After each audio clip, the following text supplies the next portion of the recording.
Hakana aenda ngene tsoka nizi. Kugwena zinitsoka sei yo malilipo. Oh.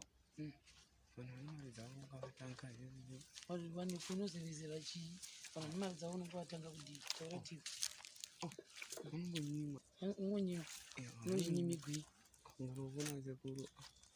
Nguruna babao ndinga vamanikizere kana asingadi. Wakawati kudi. Nangu hati sei baba riko kodi wamari zekuti ndi ubi. Ndi uko kuchipatara. Iya baba kudureti iye ngadoti amboinda ye hapana anazoni kwanomboinda kushughuliza mara yote majitema mara zajo. Yani mbona ndiye mambo challenge mari ile ya ngutu dipe hizo sozo muna ari kuchipatara. Hizo zanga kwani zizi iwo kwazo challenge mali dzevangu na ya kundimi zvemakabura bango refoni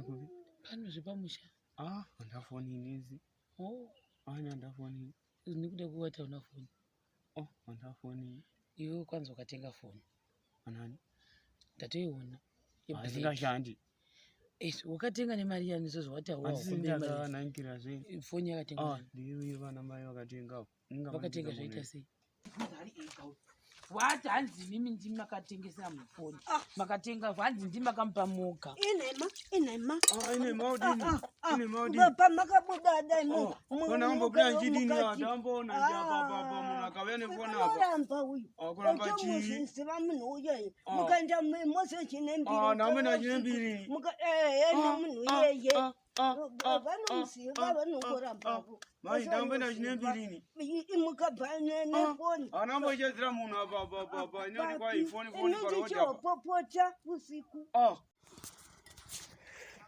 makadiko sakanzi kuti vanambototaura zonoti kwanoti kwaina vachivariko kwachiyo kwanzi chii ivo anokuti kwanotovuya kana vambotonaka paronda ravo anzi raita sei rongova ronda ravanongotovanaaro vanototiti rakachekwa vangobva kunoona kutodhuka saka ivo pavakanoita sonekwayo kuti avancheka nobva raita mwena kwai saka mwena uyu ndopavaitoti kwai paidiwa mushonga nobva vangototsvakwa mushonga nobva novangotoona matidziwa azo nhasi nichinovaona saka pesa paburirira rakangoshama pane pavanga vakavharayo manesi avo nebhandeji avo ekuchipatara kovo but pasina mushonga apa pasina ana mushonga sikanzi mwana wacho akakura hayo mwana wacho angaitsadza zvokuti vanga vakambotokura asi hai zvino havo havakuita nani mazuona sei kuti wakuita nani ano vanenge vachintaurira manesi kuita sekuru ngona ivovo sekuru vanoto vatoti kwaiye zvino zvava nani pane zvanaimbowa pakuti kuti pakunoti ronda ravo rava kuita sekuti rava kuenda achihweva saka mushonga wacho wanzi wakawanikwepi wakawanikwa kufamasi saka ndo wanga wakashuta ndovanga vangoshota ndovangodiwa ipapo kuti rivhare kuti rivhare saka mwena ranga riri kusuka here mwena uyu ndingazivi ndokusukira kuti ndo gwahwa hwangogara huchingochera yapo ndopasinganyanya kuziva toti chinchii chakamboitika ipapo saka riti koma hadisi zvinani kuri sei kunani kuri seiwo saka hanzi unoyangu rini futi akutoenda zuva nezuva saka pandiwe kwani wauya neva uyu ndinakire ndopapapo pauyuyu kwai uyuyu wakutorerepi kwachivi chaiko wamukumbira ndangotomukumbira ndokwanobva kwachivi kuti iye unotoshanda muchipatara momo saka kavaona sekuru iye unongototi kwai hanzani apo vavona kutoti iye watotanga kutonangira kutoindawo nhasi nekutodzoka nototi iye unombosinda achimbonogarako patoti pane zvimwe zvaanoti kwai mangwana ndambodiridza kwai ngadheni yange kudii saka ndo waenda naye nhasi hai kana aenda ngenetsoka nisi kugwena zinitsoka sei yo malilipo mari dzangu kavatanga hizi wani kunozevizela chi mari dzangu kwatanga kudi taratibu mungu nyimigwi ngurovuna zekuru ngurovuna babao ndinga vamanikizere kana asingadi wakawati kudi nangu vati zvei baba riko kodi wamari zvekuti ndi ubi uende ukoko kuchipatara. Iya baba kutoti iye ngatoti amboenda iye hapana kana zvone kwaanomboenda kuchikongo uicheti kucheko kunoti iya kutoti aende koko iwo haatende kunchikwai haatende kune mwana ndinde kungofamba zuva nezuva kungofamba chingoenda kudzoka chienda chidzoka hapana kana zuva ramahara uchingofamba chingoenda napa kaipasi napa pakatotipira chaizvo. Saka wakatanza atende kune mwana ndi manesi. Manesi Kutoonekwa achiti zvemwana unogona kukasira kubatira zvirwere zvemwana. Nekutoti vatoti kwai unogona kubatira zvirwere zvirove Saka imi mubva makwadziwa. zvokwadza siya ndingototi zvinongotofamba ndiri iyeyo ndichingotoenda koko zvichitova nani. Saka imi mukwadziwa kuti mairi havasi kuenda kuchutire kuchipatara. Kutoti vagoenda vaitokwanisi kutoenda chimwana chavanacho ichi woposara zvene mwana iwo umboenda kuti usagwadziwa mwoyo wako. Handi kugwadziwa mwoyo chimwana zvinani titofamba nchirovaini hangozipa namo chekuti tainde nemwana.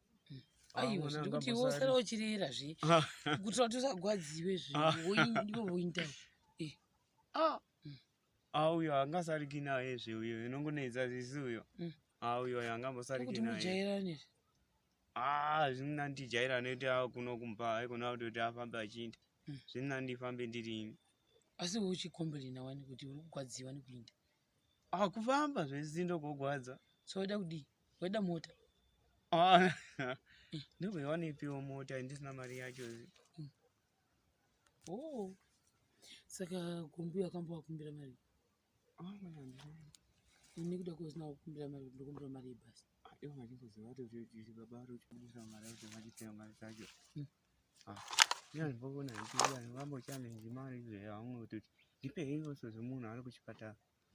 Izvozvo handingazvikwanisi. Iwe haukwanisi kuchalenja mari dzevamwe? Naya kundimi zvemakabura bango refoni. Refoni kupi? Pano zvepamusha. Handafoni nezi. Handafoni. Nekuda kuwata una foni. Handafoni. Iwe kwanza ukatenga foni. Anani? Ndatoiona. Zingashandi. Wakatenga nemari yani izvozvo wati haunankira zve foni yakatenga. Ndiyo vana mai vakatengawo. Vakatenga zvaita sei? Pangoiona zve pane munhu aingoti kwandotengesa foni. Akaona foni ndiani? Ndimbuya kana ndisekuru kana ndiwe?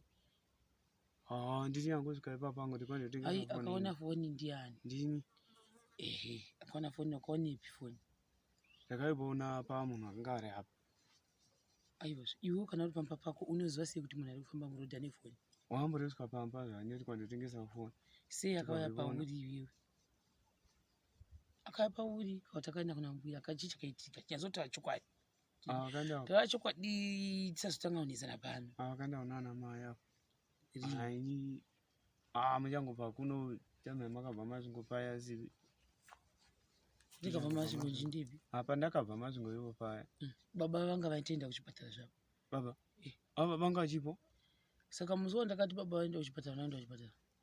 Vakati woinda kuchipatara ini tatova kuno. Kusei vakanonoka? Izvi ini handizivi. Uzoenda kuchipatara musi wacho? Vangoenda namairo. Iwo waivipi? Ini daigwa nezvandaimbogawa nazvo zvese. Saka ndobva vauya vanhu ava ndobva vangoziva kuti mbuya unoda foni. Nokutoti ivo vanga vatoti kwai ndoda kufoni. Ana idiro ndiana? Ndiana Muchembere. Saka vamuchembere vakaona mukomana iye achingofamba ndoda foni.